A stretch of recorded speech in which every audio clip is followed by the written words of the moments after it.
Aí pessoal, eu sou a Carol aqui do Entreter-se e finalmente a quarta temporada de Stranger Things já está disponível na Netflix depois de 3 anos de espera. A terceira temporada tinha sido lançada em 2019 e só agora que a gente recebeu novos episódios, apesar de toda a popularidade da série, né? Já que ela é muito difícil de ser gravada, de editada, porque tem muitos efeitos especiais e tal, então acabou demorando muito. Nesse vídeo então eu vou falar um pouquinho pra vocês, né, do que eu achei dessa nova temporada de Stranger Things, mas eu já adianto que pra mim, pelo menos, cada segundinho de espera aí, né, ao longo desses 3 anos, com certeza valeram muito a pena. Mas lembrando que esse vídeo vai ter um pouquinho de spoiler, então se você ainda não assistiu Stranger Things 4 e não quer pegar, né, nenhum spoiler, não quer ficar sabendo de nenhuma informação muito confidencial sobre essa nova temporada, eu acho que é melhor você não assistir. Mas se você não liga pra spoiler ou se você já viu a série, então fica aí comigo, vamos conversar, meu Deus, quase derrubei.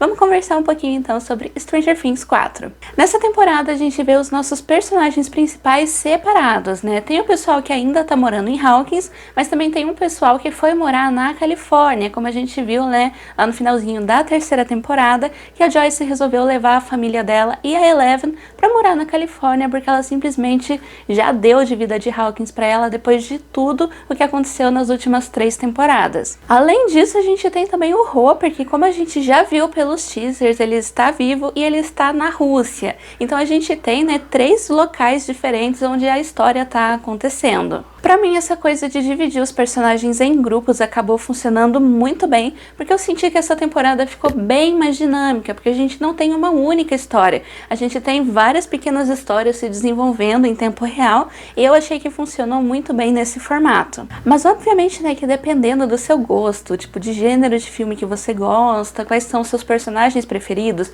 você vai acabar se interessando mais por uma história do que por outra. Mas todas elas acabam tendo ali uma grande importância, que acaba culminando ali num episódio final que foi muito interessante. Interessante principalmente porque ele soube não encerrar a história. O que eu mais gostei do episódio final dessa temporada de Stranger Things foi que ele soube parar no momento exato pra gente voltar ali, né, depois, porque essa temporada está dividida em 2, então a gente vai ter um volume 2 chegando aí na Netflix no dia 1º de julho com mais 2 episódios. E se essa primeira parte, né, da quarta temporada tivesse se encerrado muito fechadinha, provavelmente não teria essa necessidade de prolongar um pouquinho mais essa temporada. Mas eu particularmente gostei dessa forma, porque acaba rendendo um pouquinho mais, né?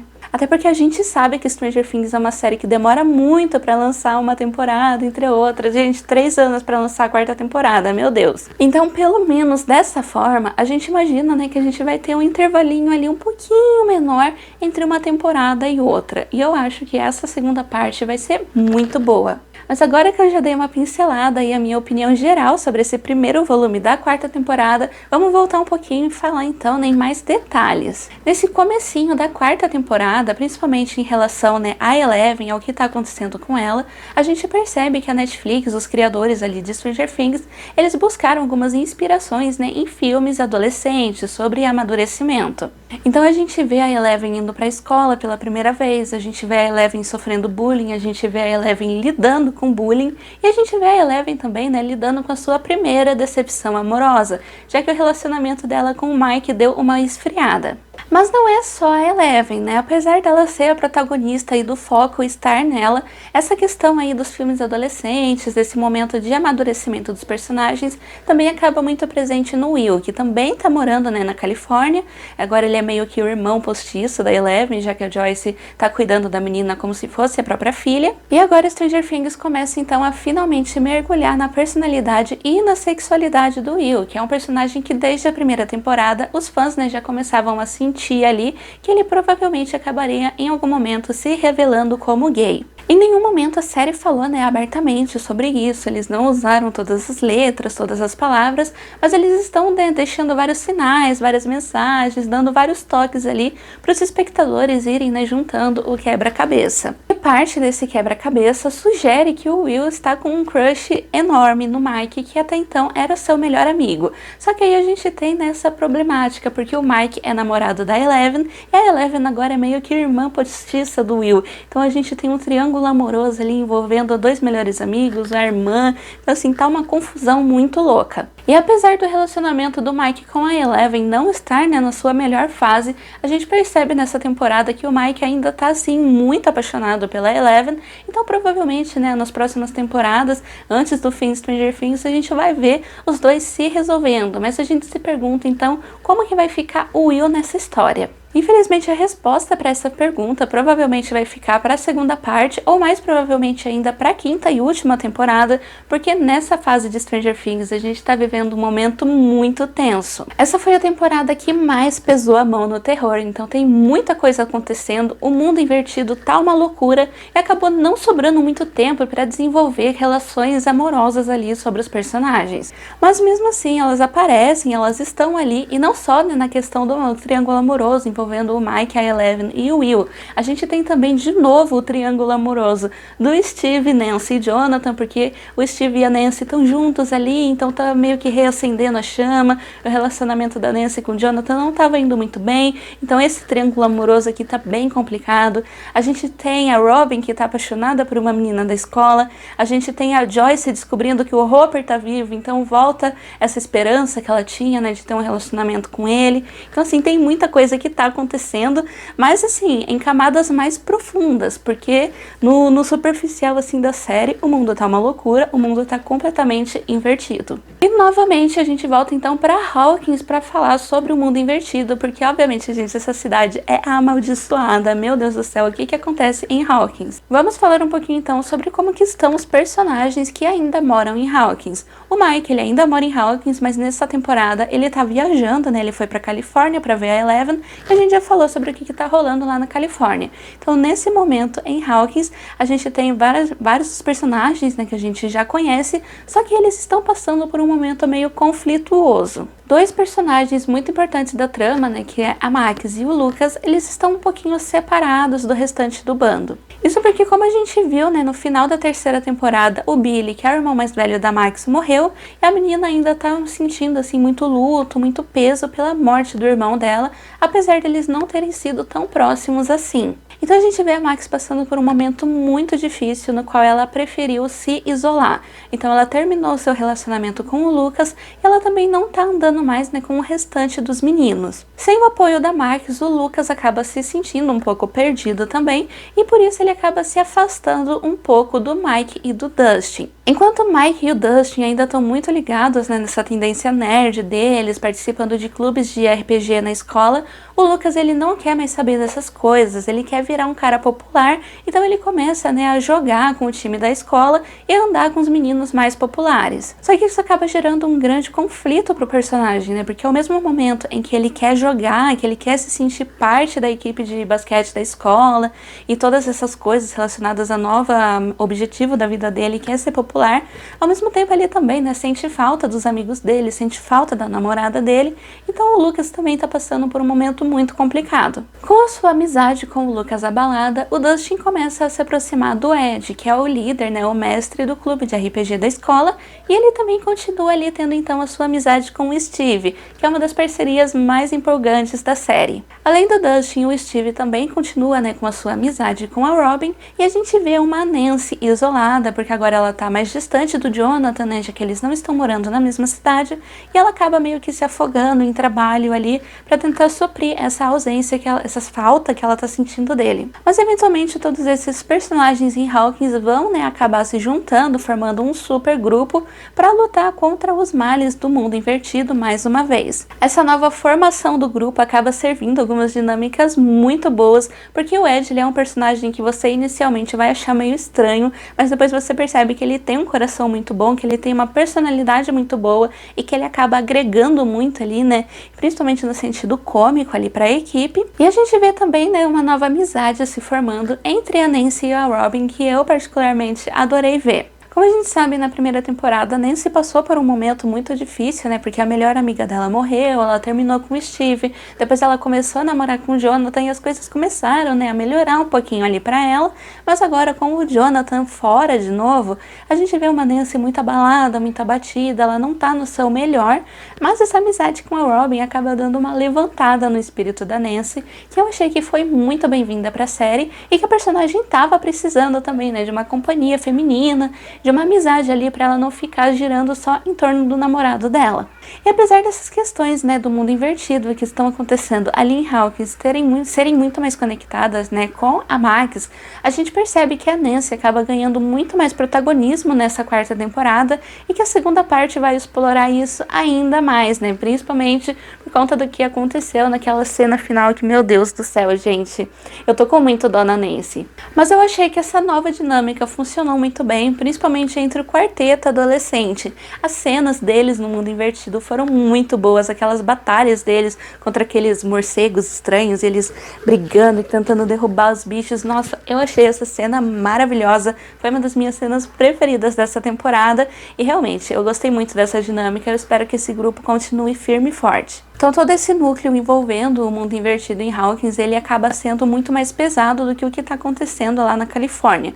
Lógico que as coisas lá não estão boas também, mas o que está acontecendo em Hawkins, gente, é digno de um verdadeiro filme de terror. Então você percebe ali, né, que essa parte mais tensa da temporada está se desenvolvendo principalmente ali em Hawkins, que desde a primeira temporada é o centro de todas as coisas ruins que acontecem em Stranger Things. Falando então da nossa última localização, a gente tem, né, o Hopper, que está na Rússia. E obviamente, como a gente já imaginava, né, pelos trailers, assim que a Joyce descobre que o Hopper tá vivo, o que que ela faz? Invade a Rússia. Eu gostei muito de todo esse plot da Joyce na quarta temporada de Stranger Things, porque me lembrou muito a história dela, né, na primeira temporada. É praticamente a mesma coisa que está acontecendo, né, a Joyce tendo ideias absurdas, poucas pessoas acreditando nela, mas mesmo assim ela insistindo. Na primeira temporada ninguém acreditou nela, mas mesmo assim ela pegou, né, as luzes de Natal, conseguiu fazer contato com o Will, e essa coisa acaba meio que se repetindo, mas de uma forma diferente, agora na quarta temporada,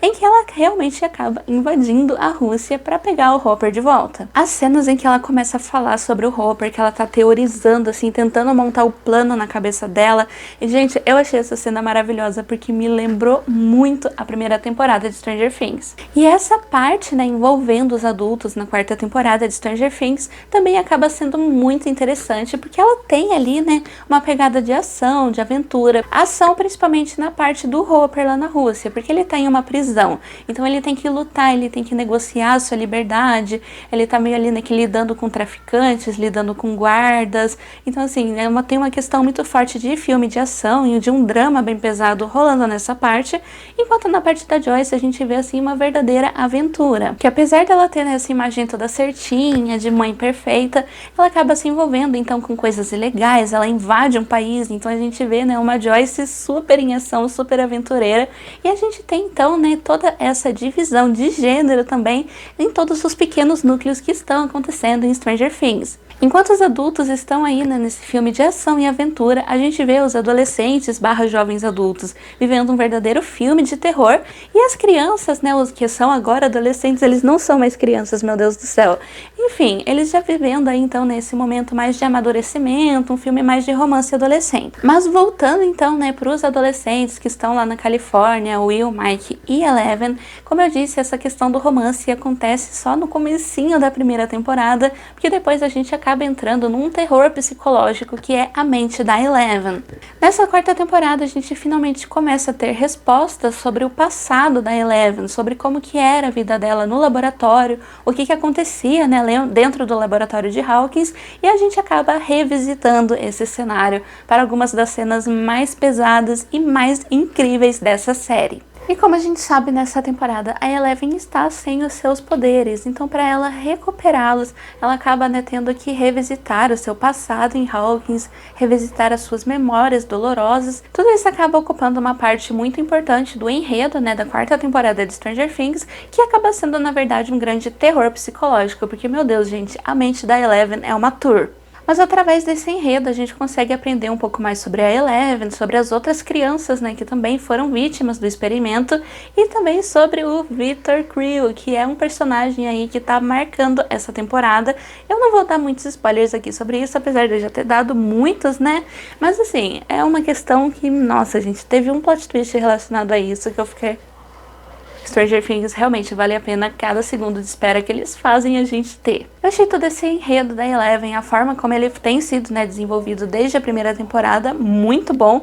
E a forma como essa história, né, acabou na quarta temporada Eu achei que foi muito bem, tipo, certeira, sabe? Acabou, assim, no momento certo, no ponto ideal, pra gente ter uma quinta temporada incrível. Eu não sei o quanto disso vai ser aproveitado ainda, né, nos 2 próximos episódios, que vão chegar em julho, porque, assim, tem muita coisa pra acontecer ainda. Mas, assim, a forma como cada um desses 3 núcleos terminou nesse final do primeiro volume da 4ª temporada, gente, meu Deus, eu fico até sem palavras.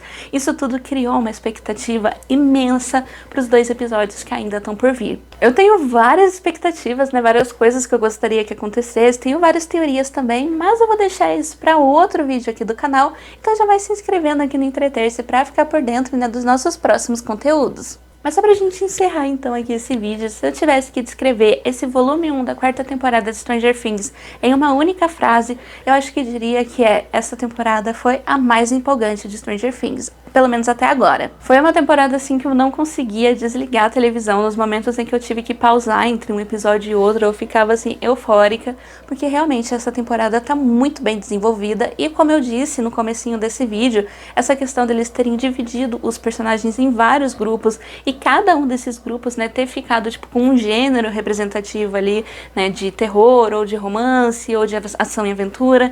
Gente, isso deixou a série muito dinâmica. Então a narrativa tá muito gostosa de assistir.